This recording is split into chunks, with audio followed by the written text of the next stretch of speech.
Hey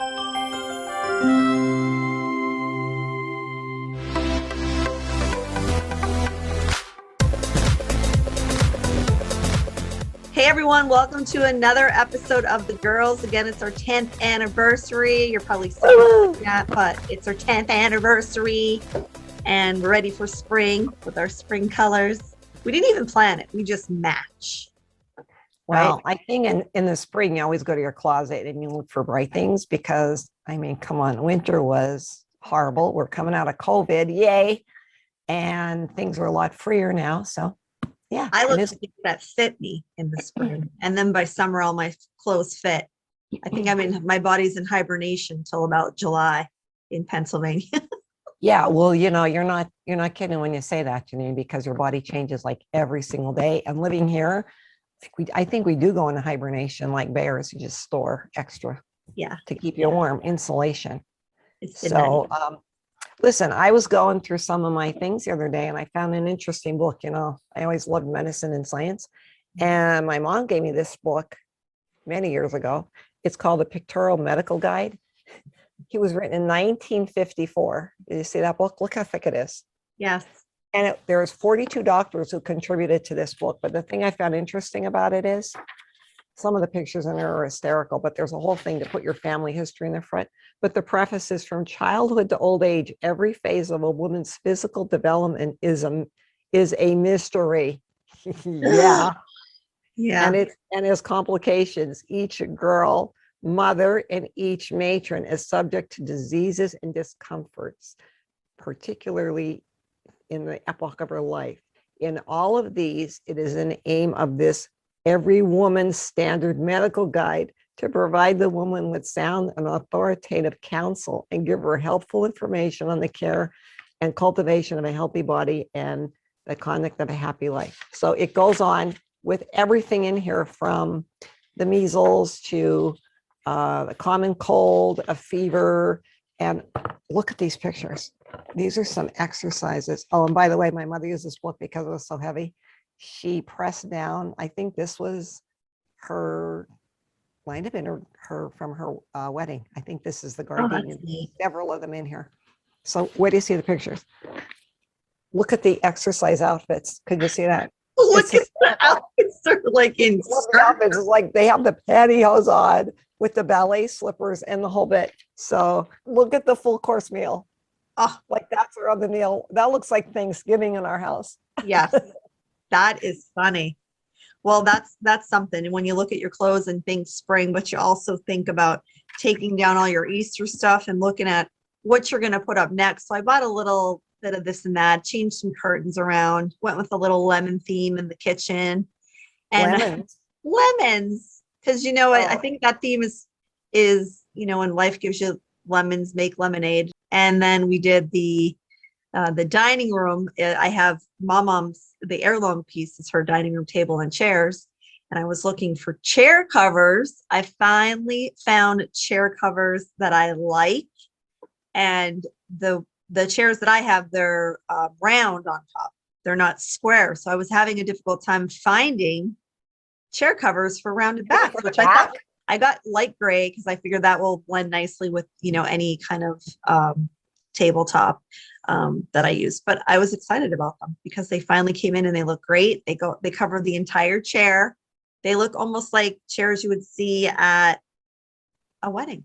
Oh, are we getting fancy? We are. We're fancy now at the Lissant residence.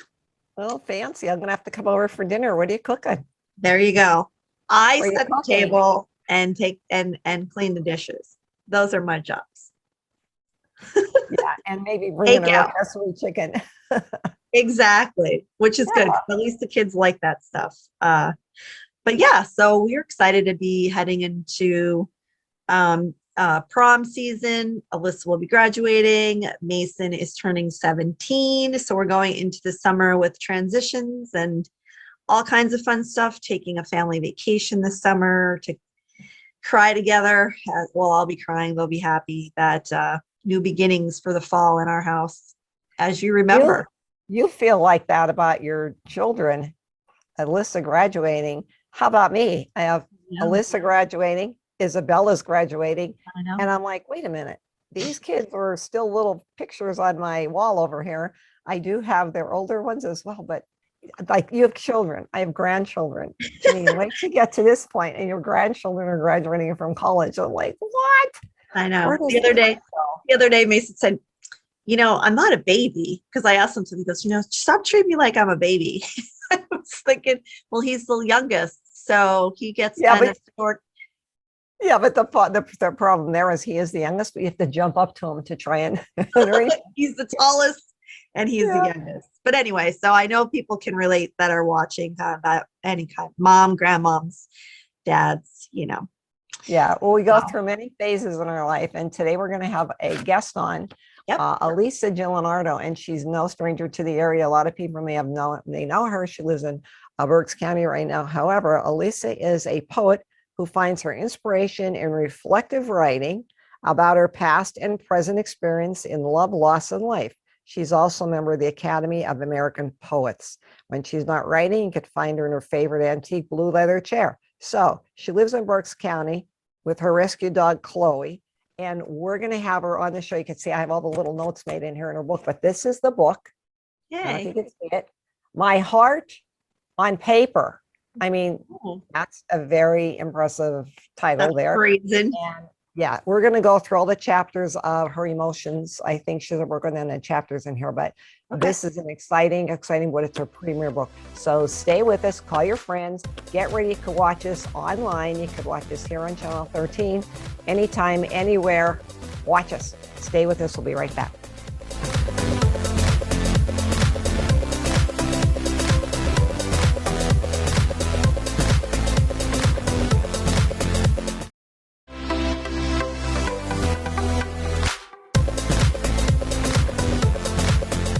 Welcome back to the girls, and I am so excited to introduce my next guest.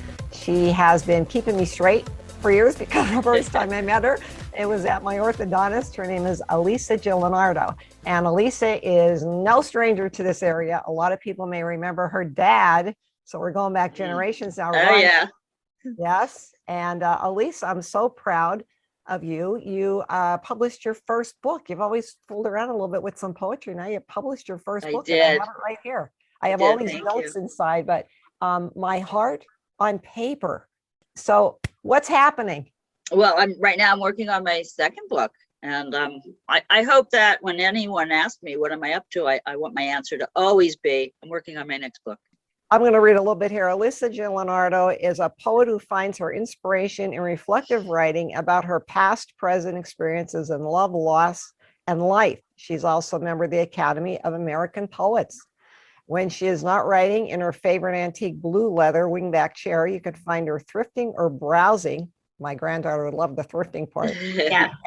And use bookstores with her grown daughter. That's Silvana, correct? Silvana. Alisa lives in Berks County with her rescue dog, Chloe, who just passed away. We just lost Chloe, yeah. Yeah, very sad. Very sad. There'll be a new poem, I guess, about Chloe.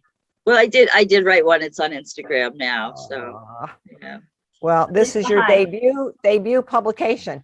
All right, Janine's trying to get a word in over here. And I'm just like, okay. I'm just taking Janine. Friend saying hi first. I just, as being a journalist and with a journalist background of, graduating with a journalism degree, I just was curious why you decided to write books about poetry.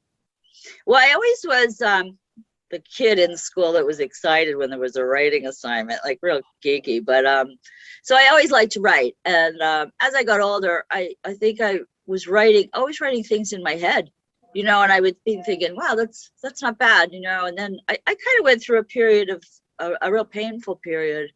And I started really writing a lot, more like journaling. But when I look back on it, I thought it wasn't bad. If I kind of reworked it, got backed up on the anger a little bit, I could probably turn this into some prose, and I did. So a lot of emotion is what makes good writing, though, right? Because people read, so. They familiarize themselves with the emotion that comes out of the writing. The thing about poetry is you're pretty much bleeding in front of everybody. I mean, you're just kind of opening your soul to everybody, and so some pieces were too profound to ever make the book, and what you have there is, I started with Instagram and Facebook doing like social pages. And then I just found myself like surrounded by a sea of poems. And I thought, well, maybe it's time to put it into a book. And so that's what I did. I self-published my first book, my first collection. You mentioned that when you were in school, you used to love the writing assignments. Did you go on to take some writing classes, or I didn't, and how did this develop? I was more of a science major, science geek. And so I did more that way. I did try to write twice in my life. I tried to write a novel, and I do not have the discipline for that. I just found that, I never knew where to take my characters or, and I just didn't really, that just didn't work out for me. So years later, I don't even know how I ended up doing this, but I did. Is writing a hobby for It you? is.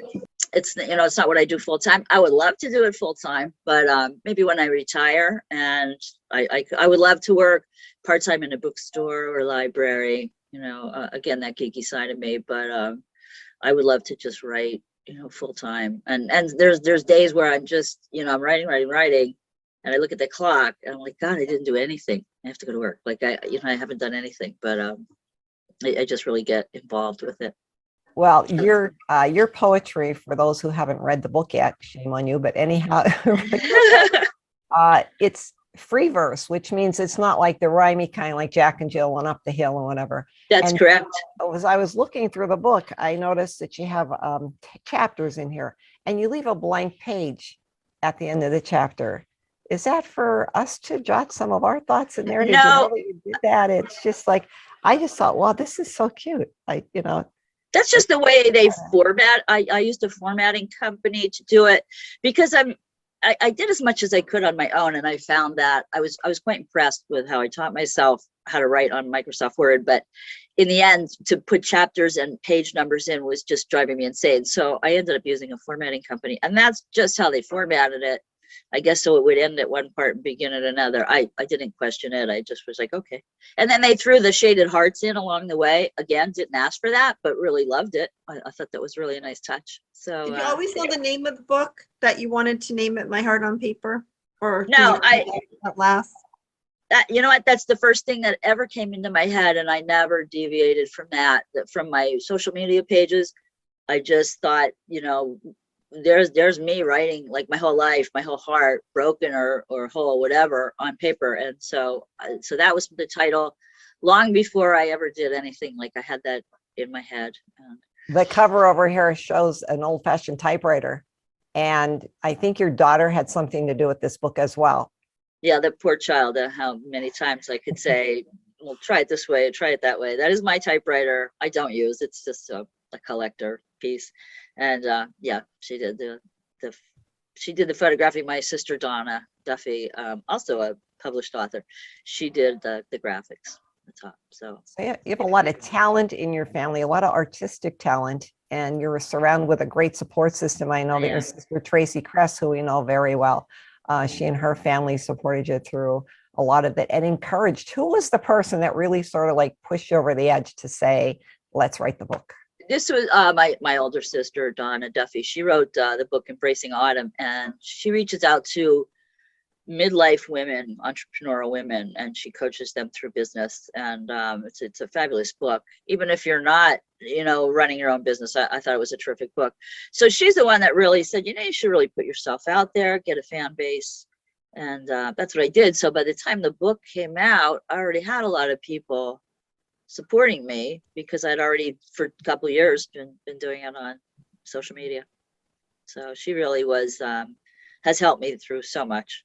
I can't tell you how many Zoom meetings I've had with her because there's some distance there, but yeah, I don't think I could have done this without her. We're excited to hear some of the poetry in the book. We're going to take a quick break, but we come back. We'll be right back with Alisa Gillenardo. She wrote a book called My Heart on Paper, and she is from Northeastern Pennsylvania. We'll be right back here. You're watching The Girls on SSP TV. Welcome back to The Girls. If you're just joining us, we have our good friend, Alisa Gillenardo. She is a published author. She wrote a beautiful book of poems in free verse. It's called My Heart on Paper. And this is her first book, working on second book. when we left off talking with you, Alisa, we were talking about maybe you'd like to read a couple of your poems for us. Sure. So I went through the book and I found so many to be very inspirational, not only in my life, but some were just kind of, you're raw on this page. I mean, really, you just really put everything out there. On page 74, ruler Okay. of no one, ruler of no one. I just love Ruler of no one. I love Okay. it. Read it. All right. Here it goes. I stand on top of a mountain with the wind blowing through my hair. There is a jeweled crown atop my head and a burnished sword at my side. I rule over no one, nor do I have the desire to slay anyone. I don't even own the mountain. I've never needed a hero, and I can govern myself. I've conquered plights that I thought would destroy me, and still I hold firm on the mountain. I am a true proficient at survival, and the wind in my hair, I just like the way it feels. I just love that part. You are a survivor, really. You've gone through so much in your life. You had your ups, your downs, your ins, your outs, what many people could say, but you did have a bout of cancer. I did, and I just hit my 11-year survivor cancerversary. So yeah, really. I like that. Thank you. Yeah, very blessed. I'm very blessed there. And we're very blessed to have you. You're just, you have to fight through all that stuff. And you were showing us something during our little break there. My shirt, you can get anything on Amazon. So I have, I got poems. So it's my shirt. But I realized as we were taping, you couldn't really see it. So I had to just kind of. Very cute. So, thank you. Is there anything that is off the table to write about for you? Because you say my heart on paper. So when I think of that, and I've gone through the book, but are there any like topics, like sometimes when you're on TV, there are topics that are just like, this is something we're not going to talk about, a topic, something personal. Is there anything, that's like off the table that you would put inside of a book? No, if I put it in a book, then I would talk about it. So like I said before, there's probably some pieces I wrote I did not publish. Some things are just personal, and maybe it was what somebody else in my life was going through and how it affected me. And so, out of respect for that person, I chose not to share that with the world. Another good point. So if you're writing a book, I know sometimes I think to myself, oh, my kid's gonna be mad if I say something on TV. So I do kind of watch. So when you write your books, do you kind of get someone's permission if it's something that deals with them, or is it something that you just out of respect know what can and can't be included into the book? Yes and no, because I wrote a couple pieces about someone who's anonymous in the book, but that thought they would never see it. They wouldn't even know I wrote a book. That's not what happened. So I kind of would wish I could have removed probably 2 pieces out of there. And then other things I did have permission to write about. And so I did, but I backed off some details. So, that's the thing. And I think like in my next book, I would be a little bit more careful about, like I would have to think if who I'm writing about, how they would feel reading it, whether it should go in the book or not. So that's the power of words. The power of words. I am the one with the pen. I'm the one with the pen, right? So I'm the one that's armed. Or the sword, if that's what you want to call it. Yeah, the burnished sword, right? Either one. So there are so many great poems in here. I like, if you want to read another one? Sure. On page 84. Yeah, I think we both had that one circled as a good one for the show. Okay, so this is called Shades of My Heart. I draw the outline of a heart on a piece of paper. With a chunk of charcoal, I scribbled its interior into a frenzied pattern. I could have used a Sharpie instead, but that would have only symbolized an indelible hopelessness.